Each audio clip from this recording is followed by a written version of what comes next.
Happy Sunday, everybody. This is Zach Said It Again. I'm your host, Zach Cooley, and I am very honored to have, again with me on the podcast, back for season 2, the former Chief of Staff for Governors Warner and Kaine, Mr. Bill Leighty. Thank you so much for joining me again, Bill. It's an honor to have you. And Zach, it's always a pleasure to talk with you. You do such an outstanding job. Well, thank you so much. You don't know what that means to me. And speaking of outstanding jobs, you've sent me a wonderful memoir, and that's what we're going to talk about today. And it is called Capitol Secrets, An Insider's View of a Life of Public Leadership. The book is centered around your impeccable sense of humor, and that begins with the introduction. Can you please describe to my listeners and your readers how Muammar Gaddafi saved your marriage? Well, Zach, yes, thank you very much. I was appointed Deputy Secretary of Transportation and Public Safety in, I think it was 1990, working for Governor Bill at the time, and he was going nonstop on a transportation initiative, and I was working some incredible hours through the regular session and through a special called session.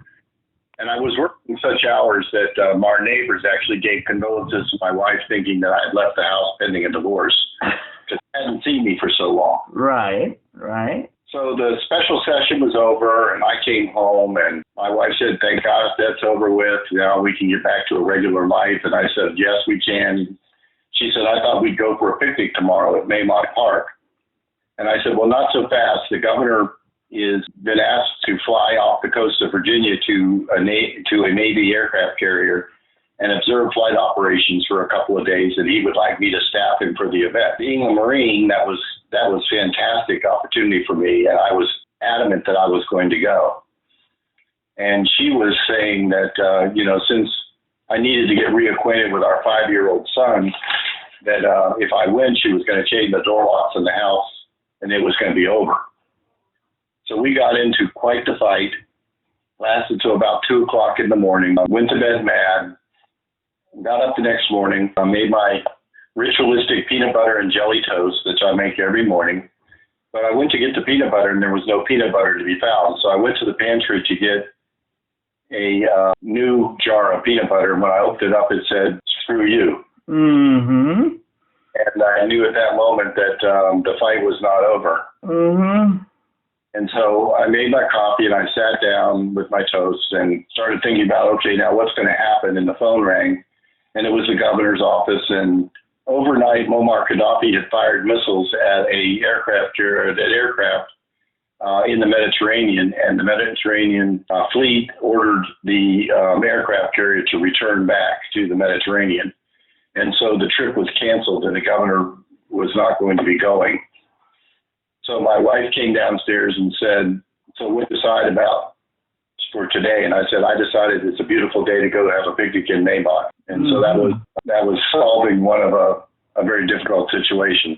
Now, she never knew the governor's office call until many years later when I told that story. It's important to point out that so many marriages have one or more persons involved in public service, particularly to your level, do not survive. And yours has for, I think, 50 years, right? 50 years this summer. Oh, congratulations. You were high school sweethearts. You all worked on the yearbook staff and the newspaper staff together. Is that right? Yes, Zach. Our relationship began. She was the editor of the paper, and I was the photographer. So our relationship began with her giving me assignments and deadlines. Aha. Started off right from the very beginning. That's correct. And you have how many children and grandchildren? We got to mention them. I have one son and 2 grandchildren. Xander, who is now 9, and Charlotte June, who is 5. And I know they must be the great joy of your life. Congratulations with that. You were sort of hoodwinked from the very beginning by a family named Long. You had a guidance counselor named Mrs. Long who said you should be a Marine, and then when you enlist, you find out your staff sergeant is Staff Sergeant Long. That's correct, You yeah. wanna, My senior year of high school, I went to see my guidance counselor, Mrs. Long, and I said, gee, Mrs. Long, I guess I think I should be thinking about college. And she said, not you, Bill. It would be a waste of your parents' money even to apply for college. Gee, Mrs. Long, what do you think I should do? And she said, have you ever thought about joining the Marine Corps? And I thought, no, I haven't, but, since you suggested it, I'll look into it. Strangely enough, that night, a Marine Corps recruiter called me at my house. His name was Staff Sergeant Long.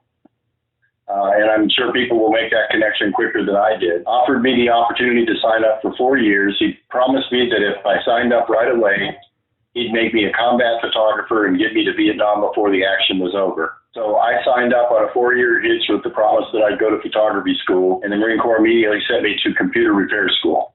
you never made it to photography school, did you? I did not. Never made it to the photography school, but I also didn't make it to Vietnam either. So.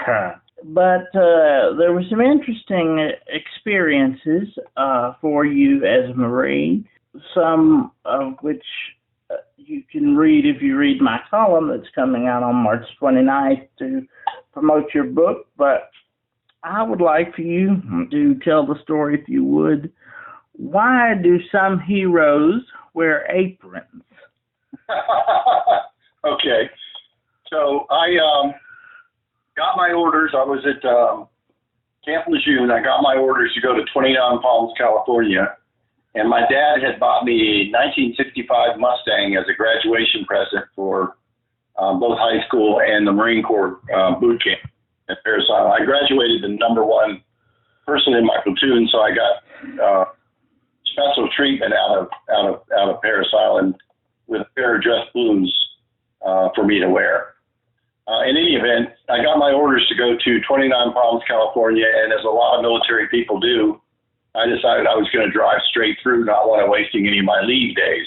So I'm really booking it down the road, heading across Interstate 64 and ultimately to 20. And just this side of Oklahoma City, it was February, and a snowstorm hit, and they closed the interstate. And so I was instructed by the state police to get off the interstate. I found a hotel. It was a cozy little hotel that had a little bar restaurant associated with it. Mm-hmm. Checked in and went and got a drink. And an older woman, of course, remembering I was only 18 at the time, she comes over and starts chatting with me, and she sat down at my booth, and she started scooting closer and closer to me, telling me how much she admired Marines and how much she admired people that were willing to serve their country. And she wanted to buy me a drink. And before I could tell her that I wasn't old enough to drink, I had a scotch sitting in front of me. She ordered several more, and I'm getting a little woozy and think I better get something to eat. And now, were you dating Marty at this time? Yes, absolutely, yeah. Okay, just want to keep it in perspective here. All right. Yes. You were engaged. I'm feeling a little woozy, and she's cuddling tighter and tighter and ordering more drink. I'm thinking, wow, this is, I need to get something on my stomach. And so I ordered dinner and continued to tell her thank you for the drink. She got up to powder her nose. She left the booth and went around the corner to the restroom. The bartender came rushing over with my food in a to-go bag. And he said, "Sonny boy, dinner's on the house. That woman's fixing to eat you alive." And so I skedaddled. Thank God she got up to powder her nose. Right. So that was the time I was almost devoured by a cougar, yes. Yeah. Also, when you were in California, you were encountered by a number of celebrities. Now, I am absolutely bedazzled by nostalgic Hollywood. So the fact that you interacted with Bob Hope and Liberace bought drinks for your table, and Clint Eastwood and Dean Martin, that had me a little starstruck. Do you want to share one of those stories? Sure. Well, I was in my barracks waiting. We were waiting for our electronic class to start that I was going to be enrolled in. We were waiting for all the other Marines to kind of get to 29 Palms, and it got a little boring. And so I stepped forward and volunteered, and it turned out that I had volunteered to be on a detail that was providing security for the Bob Hope Desert Classic, the PGA Tour, 29 Palms, around Palm Springs. So the first week, our job was to keep the crowds back from the movie stars.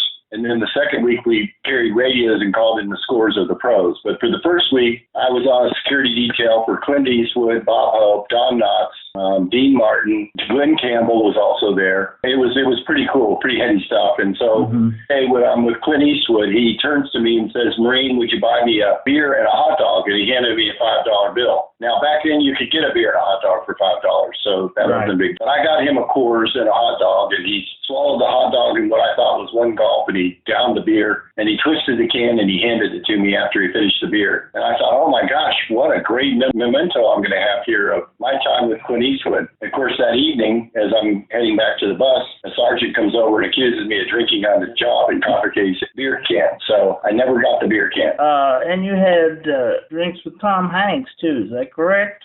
Yeah, that was much later in my career. We were trying to convince Tom Hanks, who was the producer of the John Adams 10-part series on the life of John Adams on HBO. It was my duty to tell the governor that Boston was offering $4 million tax incentive program to the film company, and Philadelphia was offering $2 million, and ours was $400,000.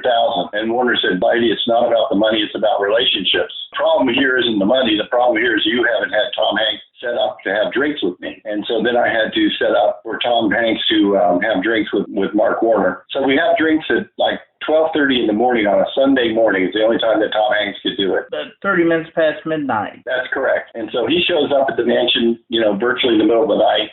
The conversation is not going well because Mark Warner assumed he was going to be drinking with him, and he thought he could get him schnockered. But Tom Hanks is drinking Diet Pepsi, and so it's not going that well. So there's a pause in the conversation. I said, "Gee, Mr. Hanks, how could you possibly want to film the life story of John Adams and not want to go sit in the chair in the office that his arch rival Thomas Jefferson designed for the governor of Virginia?" Tom Hanks said, "Can we, Governor?" And so we went out. At this point, it's about 1:30 in the morning. We walked across Capitol Square from the governor's mansion to the Capitol, and I'm giving Tom Hanks a tour of Virginia's Capitol, Mr. Jefferson's Temple on the Hill, in the middle of the night. And I'm explaining the significance of this painting and why that statue and all the details of the Capitol. And Mark Warner says, "Leighty, we don't have time for the 3-hour tour.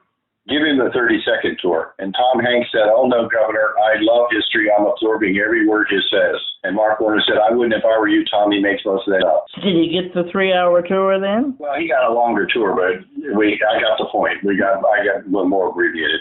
Yeah. And we did close the deal on getting him to film in Virginia. In your stellar career, you've worked under a dozen Virginia governors, 6 Republicans, 6 Democrats, correct? Correct.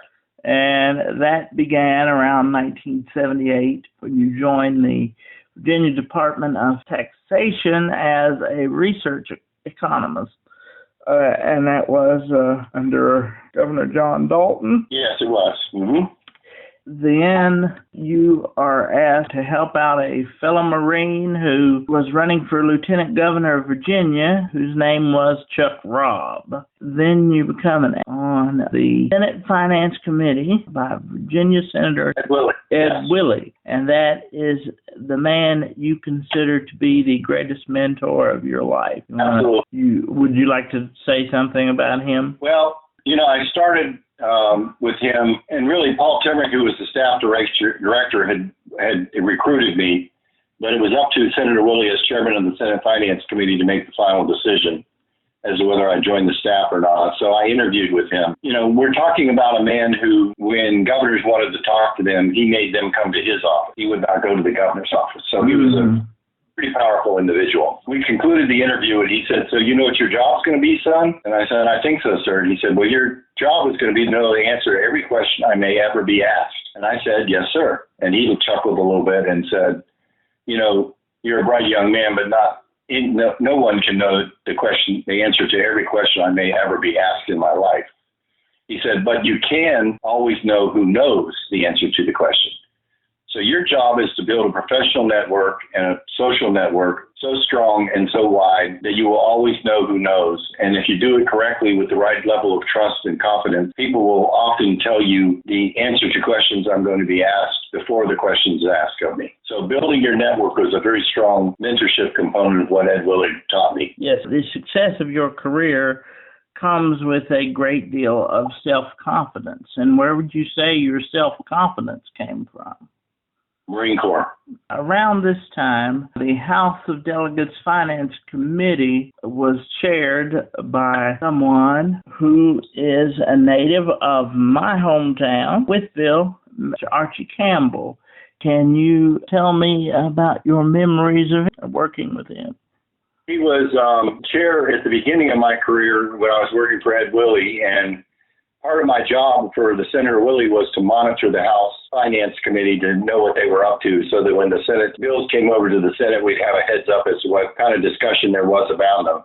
Or more importantly, Senator Willie wanted to know which bills House Finance thought were the most important, because then he could amend them and force them into a conference committee, or get them to vote bills that he wanted them to vote on by messing with their bills when they came over to the Senate. Chairman Campbell was a frequent conversationalist with me. You joined the cabinet of Governor Gerald Baliles as Deputy Secretary of Transportation and Public Safety, and you consider that the most enlightening job you've ever had, and you were called the Miracle Man of his administration. And because of that, the governor presented you with a pen that he used to sign the agreements of the Northern Virginia Commuter Rail Project, which is the Virginia Railway Express. And you were also presented with a map of the road network of Virginia, another project in which your insight was instrumental. Do you want to talk about the importance of those two particular programs?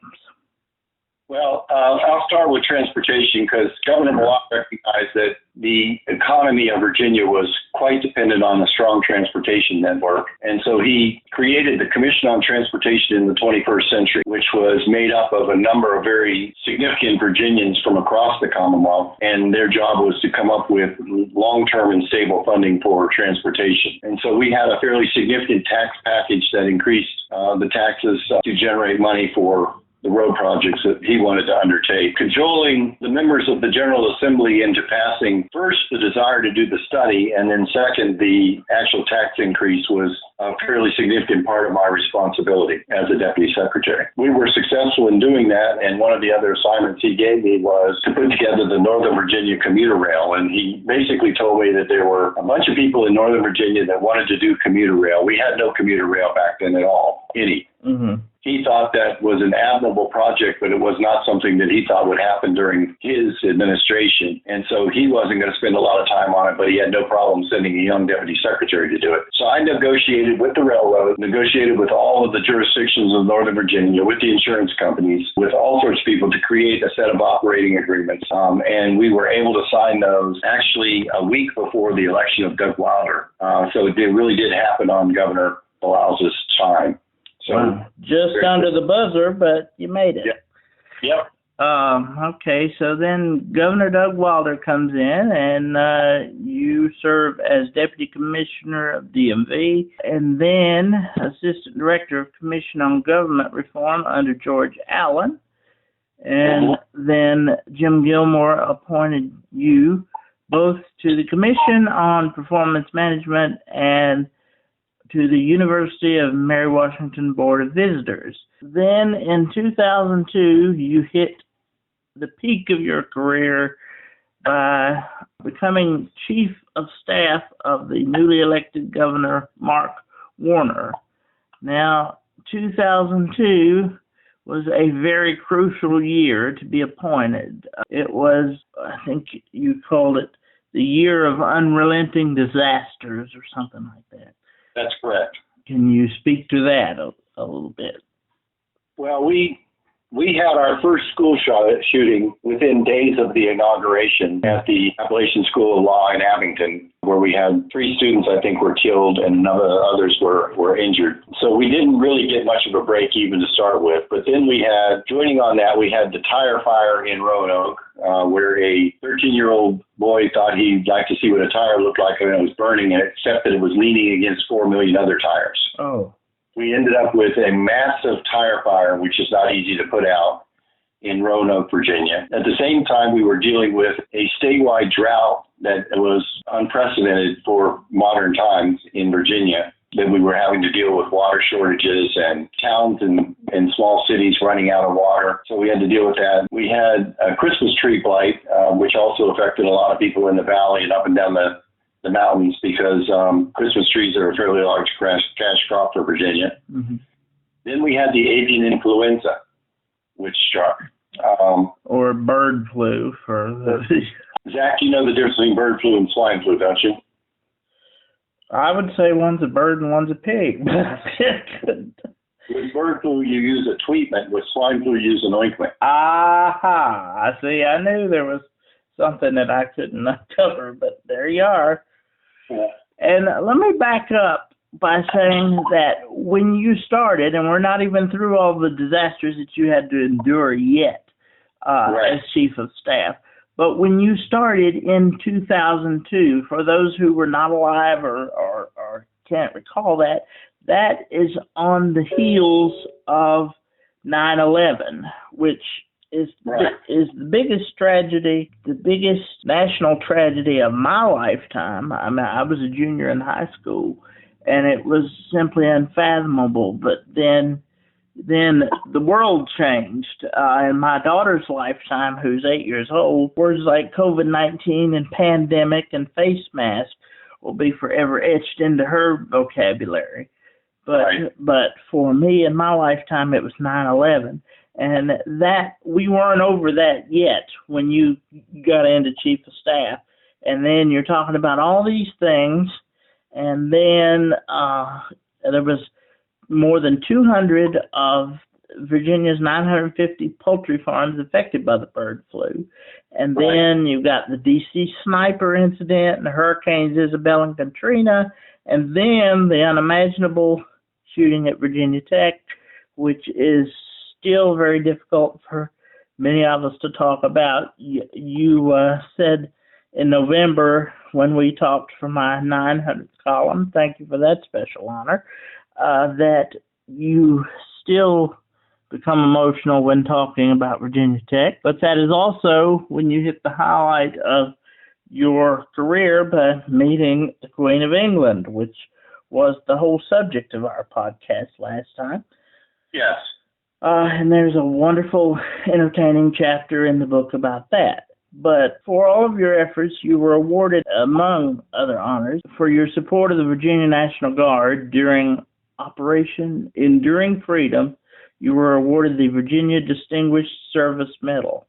Was that the highest honor, if not certainly one of, that you were given throughout your career? Well, yes, absolutely. I would have to say that because it's one of the few on my wall. And then you close the book by offering 10 key lessons to a successful life in public service, followed by a reflective epilogue, reminding others that service to the public can reap no great personal benefit except that of a cheerful heart.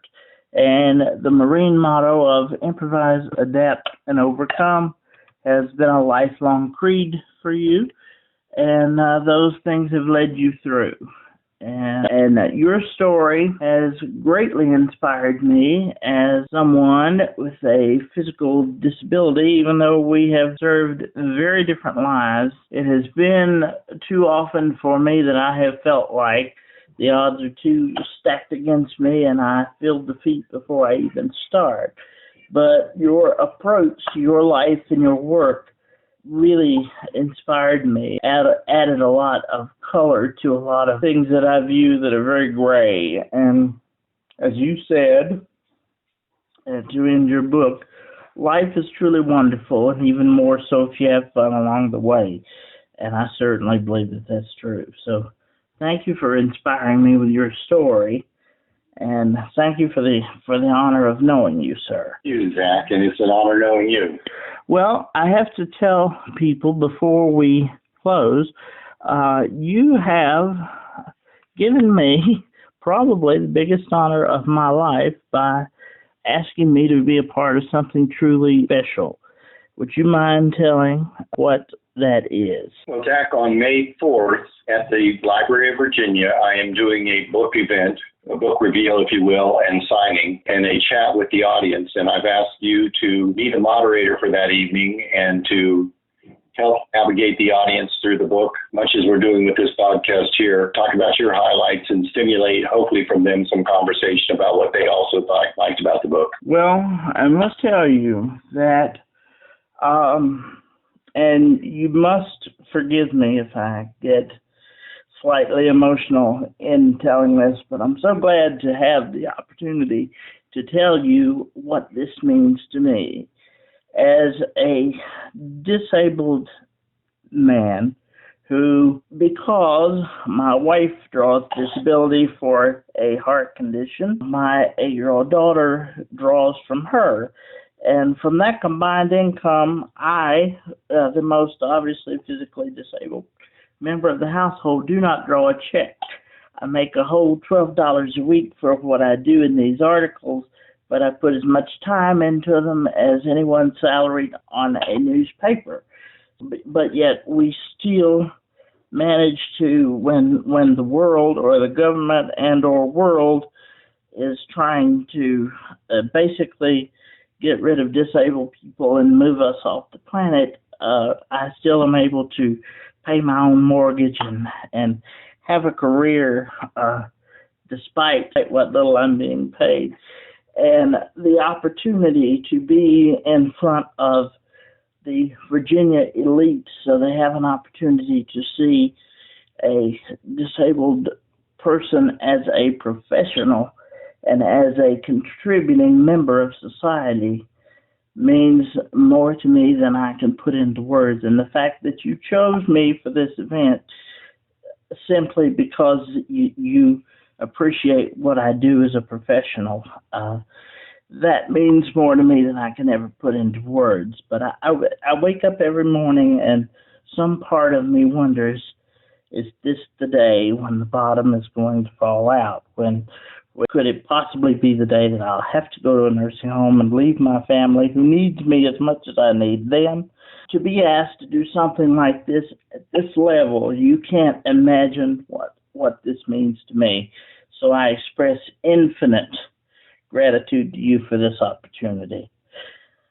Thank you, Zach. I appreciate that. One of the, and I say this in the book, that although, I had a private audience with the Queen, I had drinks with Sean Connery, I gave Tom Hanks a private tour of the Capitol, that really the highlight for me of my career was the tremendous number of just really good people that I've been able to meet over my lifetime of public service. And I would definitely include in that the fact that because of my roles that I've had, whether it was at the retirement system or the tax department or DMV, and certainly as chief of staff, I've interacted with a number of people from the less able community in all sorts of different forms. It always strikes me that the remarkable contributions they have to make if people would only just give them a chance. Mm.